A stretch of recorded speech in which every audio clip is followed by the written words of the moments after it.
장동혁 보란 듯 누구 얘기일까요? 기사 보시죠. 장동혁 보란 듯 한동훈 15,000명 토크 콘서트 세를 과시했다라는 얘기입니다. 사진에서 보이는 바로 이 모습, 주먹을 불끈 쥔 한동훈 전 대표 뒤로 지금 굉장히 많은 사람들이 지금 몰려있죠. 응원봉을 들고 몰려있는 모습인데 어제 저희가 앞서서 얘기했었던 토크 콘서트 잠실 실내체육관에서 있었습니다. 얼마나 많은 사람들이 모였는지 직접 영상으로 확인해 보시죠.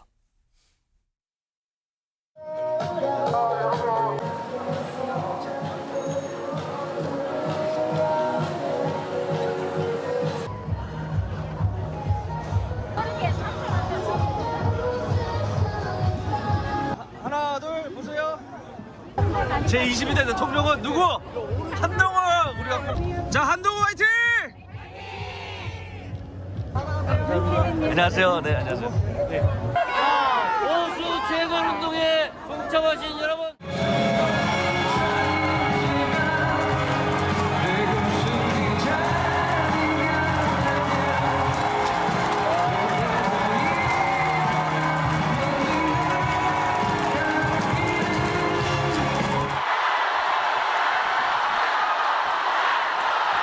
이 추운 날 정말 많이 와주셨습니다. 여러분도 이런 데 처음 와보시죠? 저도 이런 거 처음 해봅니다. 이 빛이 굉장히 강하네요. 이렇게 사보니. 이제 제가 론스타 사건 얘기를 잠깐 해볼게요. 단단해져 왔던 그런 시간이었다라고 생각합니다. 이거는 이게 여러분 저를 너무 그렇게 멜랑콜릭한 사람으로 생각하지 마십시오. 이 자리에 오면 이게 보니까 빛이 굉장히 강하네요. 그러니까 자, 그런 건데요. 어쨌든 30살 시절에 그리고 여러분 론스타 얘기하다가 울 일은 없잖아요. 네. 한동훈 전 대표의 어제 토크 콘서트 오후 4시에 시작을 했었죠. 그런데 지금 보니까 사람이 굉장히 많습니다. 지금 저희가 이 자리가 응원봉도 그렇고 김광삼 변호사님. 사실 저희가 앞서서 얘기할 때 일산 킨텍스에서 1,500명은 채웠지만 여기는 최대 2만 명, 15,000명 이거 채울 수 있을까라는 얘기가 있었는데 다 채웠어요. 예상하셨습니까? 아니, 저 그 당시에 순식간에 다 매진됐잖아요. 네. 물론 이제 일부 돈을 내지 않아서 남아있는 게 있었지만 15,000석이나 되는데 순식간에 매진된다는 것은 이건 엄청난 일이죠. 15,000명이나 되는데 그것도 그냥 오는 게 아니고 이제 돈을 내고 오는 거잖아요. 그 금액도 만만치 않아요. 그러면 일산 킨텍스, 지난번 이제 여의도 집회에서 10만 명 그런 얘기도 있었고 그다음에 주최 측 추산. 네. 예. 그다음에 또 한동훈 토크 콘서트 잠실 경기장. 그런데 아마 저 장면을 보는 장동혁 대표의 마음은 어땠을까라는 저는 생각을 좀 해봤어요. 그런데 우리 아까 다카이치 얘기를 했었잖아요. 네. 그러면 사실은 개헌 비상계엄을 하면서 한동훈 전 대표에 반대를 하고 또 탄핵에 찬성했지 않습니까? 그래서 결과적으로 이제 당 대표에서 쫓겨났어요. 쫓겨났는데 그때 좀 한동훈 전 대표가 이제 탄핵과 연계되고 상당히 좀 추락을 했다. 이제 그렇게 볼 수 있습니다. 왜냐하면 대선 지지도 이런 데도 별로 나오지도 않았고 또 대선 후보에서도 떨어졌잖아요. 그런데 결과적으로 다시 원위치로 시키는 것은 이제 장동혁의 한동훈 제명이다 그렇게 봐요. 그래서 저걸 그냥 콘서트 했구나 15,000명 그게 아니고 네. 저도 주위에서 보면 한동훈을 지지하는 사람이 전에 비해서 상당히 늘었고 아하. 한동훈에 대해서 반감을 갖고 있는 사람들도 이제 상당히 한동훈에 오히려 동정을 하는 네. 그런 어떤 흐름이 있다 이렇게 봐요. 그래서 위기는 기회고 또 어떻게 보면 오히려 장동혁 전 대표가 수면에 가라앉던 한동훈을 바로 물 밖으로 좀 끌어내 올려줬다. 그래서 지금 사실은 국민의힘 당원도 아니고 어디 소속도 아니잖아요. 어떻게 보면 그냥 소속이 없는 정치인이지만 네. 우리가 이제까지 소속 없는 정치인에게 저렇게 화놓은 적은 없잖아요. 김영삼, 김대중 이후에 저런 적 없었거든요. 그래서 아마 이제 국민의힘의 어떤 이런 것들은 결국 지방선거까지 갈 수밖에 없는 것이고 그래도 어떤 힘의 겨루기의 양상이 계속 될 것이다 이렇게 봅니다. 네. 지금 말씀은 이런 거예요. 사실